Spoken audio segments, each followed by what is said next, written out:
negosyanteng misis, ngayon gagawin naman natin yung buttercream frosting na sulit na pang negosyo.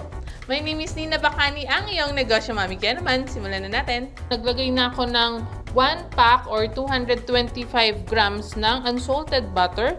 Kung ano po yung unsalted butter na nakasanayan nyo na, di ba? Yung favorite mo na, yun yung gamitin mo. So, ibibit natin siya gamit ang Oster hand mixer. Ayan. So, ito yung box ni Oster. Meron siyang 6-speed, 250 watts. Tapos, ayan. Buksan natin. Meron siyang manuals. Ayan. Tapos, andito yung kanyang mga, ito yung beaters. Ayan. At yung dough hook. Dough hooks. Tiyan na. Siyempre, yung ating nail. Makikita mo dito, meron siyang 6-speed. 1, 2, 3, 4, 5, 6. Meron siyang pulse. Ayan. Power burst yung tawag dyan. At 250 ang kanyang 250 watts. Ay, 250 volts. 250 volts. So, napakadaling ilagay.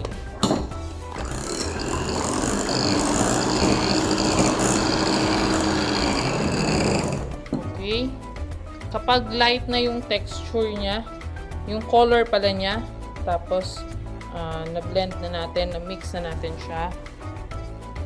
Lagay naman natin yung ating 1/4 cup ng all-purpose flour.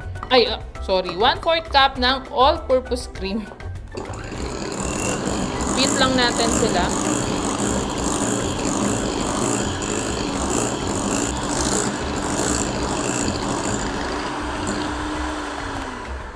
Tapos, gradual nating ilalagay yung ating 1 1/2 cup ng powdered sugar.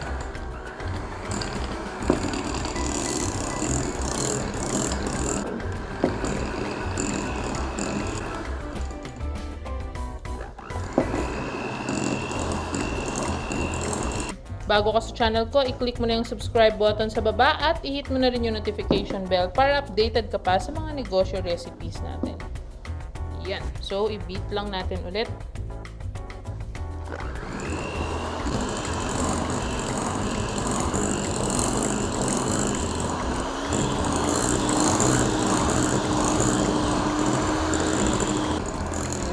Pwede mong puntahan yung Oster Philippines na Facebook page para dun sa kanilang hand mixer product.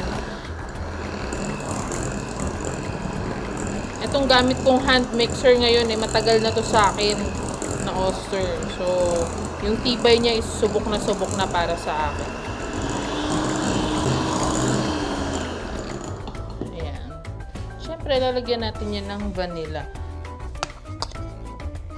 Lagyan tayo ng 1 teaspoon ng vanilla. Tapos ulit natin.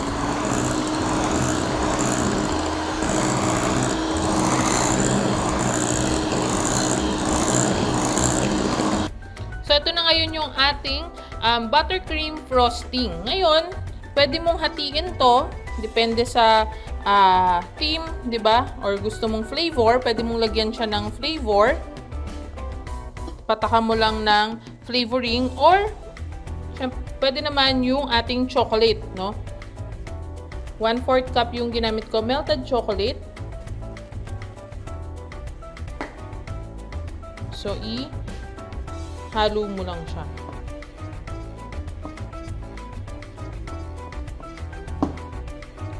Okay, so yun lang naman yung i-add mo. Tapos, pwede na nating ilagay dito sa ating piping bag. So, meron ako ditong dalawang piping bag. Yung isa nga para dun sa buttercream natin. Tapos, yung isa para dito sa ating chocolate buttercream, no? So, yung tip niya, itong isa is malaki, pero parehas lang silang star tip.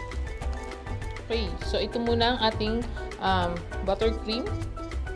Lalagay natin siya dito sa ating vanilla cupcake. Pwede mong makita yung recipe niyan dito sa video na to.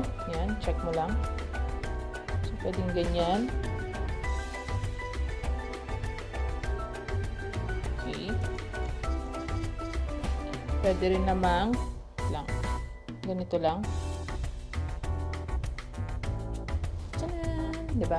Depende sa gusto mong maging outcome, no? Pwedeng ganun. Tapos, ito naman chocolate.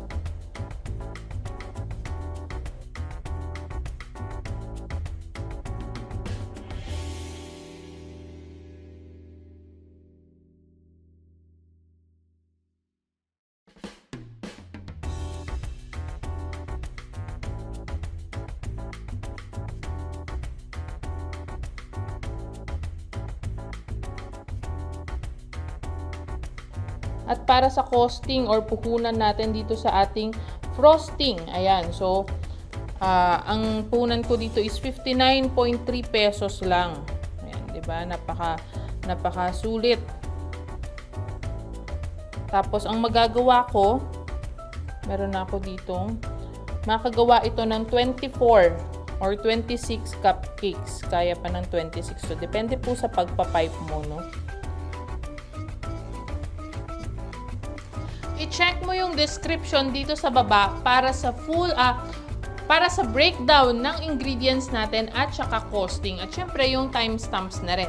Kaya naman kung nagustuhan mo tong video na to, panoorin mo yung video ng vanilla cupcake dito. At syempre give me a thumbs up, subscribe at i-hit mo na yung notification bell para updated ka pa sa mga negosyo recipes natin.